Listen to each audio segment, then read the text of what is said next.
Nah, pemirsa, Anda mau bermimpi? Syaratnya cuma satu, ya harus tidur dong. Tapi kadang-kadang ini mimpi menjadi pengaruh terhadap kualitas hidup kita, apalagi terjadi mimpi buruk. Nah, penasaran apa akibatnya dan bagaimana cara penanggulangannya? Kita akan berbincang sehat dengan Dr. Darmawan, spesialis kesehatan jiwa.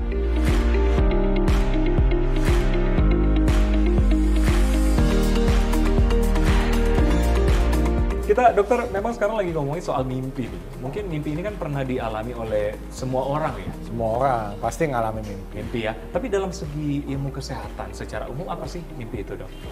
Ya, jadi mimpi itu biasanya ada di fase tidur rapid eye movement. Jadi kalau tidur itu memang biasanya kita tuh ada arsitektur tidurnya. Jadi ada fase non rapid eye movement, yaitu stadium 1 sampai 4, di mana mulai dari ngantuk-ngantuk. Setelah itu masuk ke fase rapid eye movement. Ya.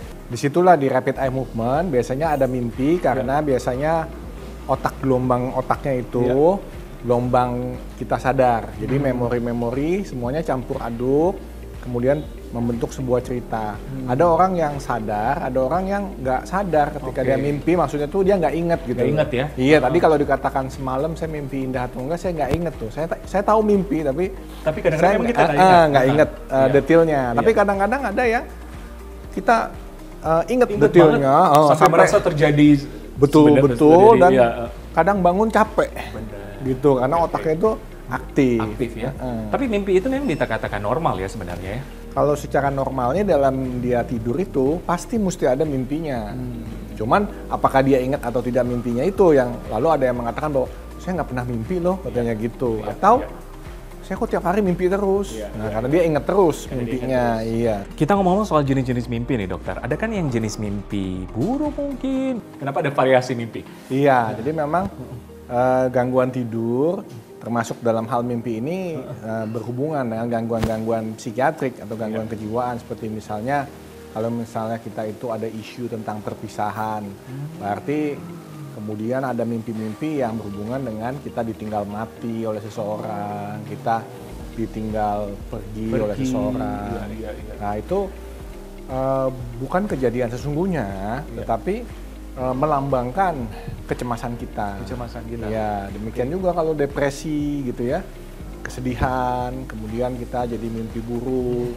Demikian juga tadi kalau cemas, perpisahan juga bisa dianggap sebagai mimpi buruk karena itu memang menyangkut kondisi mentalnya dia saat itu. Memang berarti mimpi ini berkaitan dengan pengalaman kita ya, pengalaman dan pikiran kita ya. Ya, jadi dari memori-memori masa lalu, harapan-harapan kita. Oh, termasuk harapan. Termasuk harapan itu juga bisa masuk di dalam mimpi. Memang sifatnya random ya. Jadi kalau dari psikiater zaman dulu itu yang menginterpretasi mimpi dan lain sebagainya itu akhirnya ditinggalkan karena nggak terbukti melulu dari mimpi itu. Tapi gimana pun juga, mungkin memang mimpi bisa menunjukkan sesuatu. Iya, simbolisasi dari suatu yang terdalam dari diri kita. Dari diri kita, setuju. Tetapi kalau misalkan dia selalu ingat mimpinya, bangun tidurnya capek, mimpinya selalu mimpi buruk, pasti akan mengganggu kan? Sampai-sampai dia bisa kurang tidur. Benar. Dia bangun paginya nggak fresh.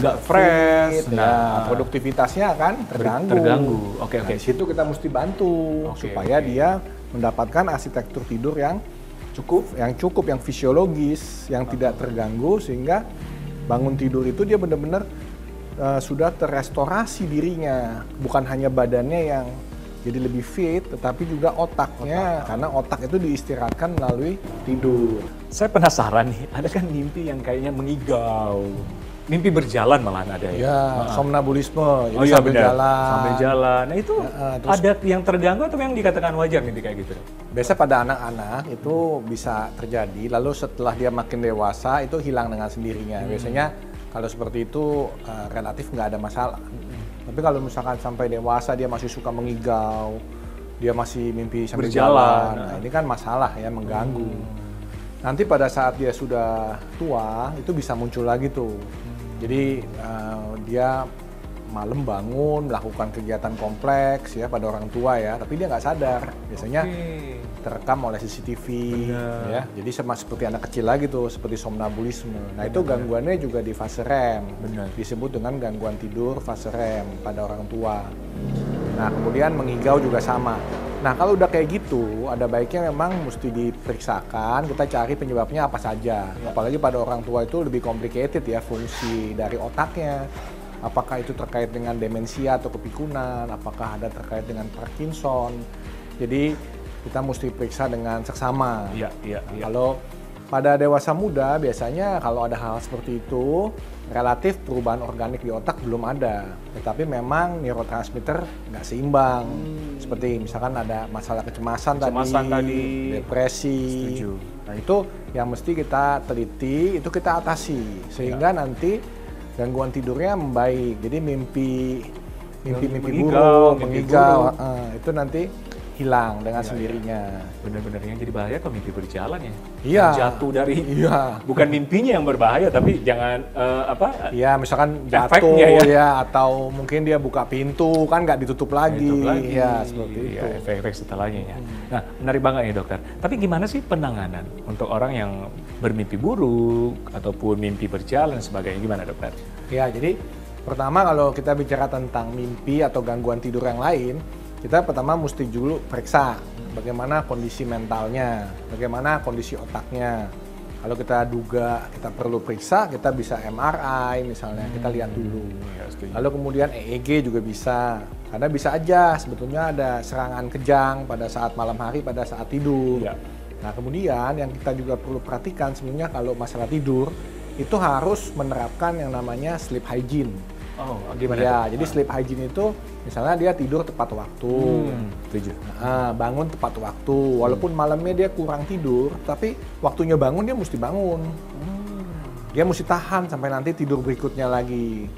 Jadi itu bagian dari sleep hygiene. Kemudian tidur itu jangan saat kelaparan, karena kita butuh energi juga untuk bisa masuk ke tidur dalam. Ya, setuju. Kemudian mesti cukup redup, nggak boleh terlalu terang.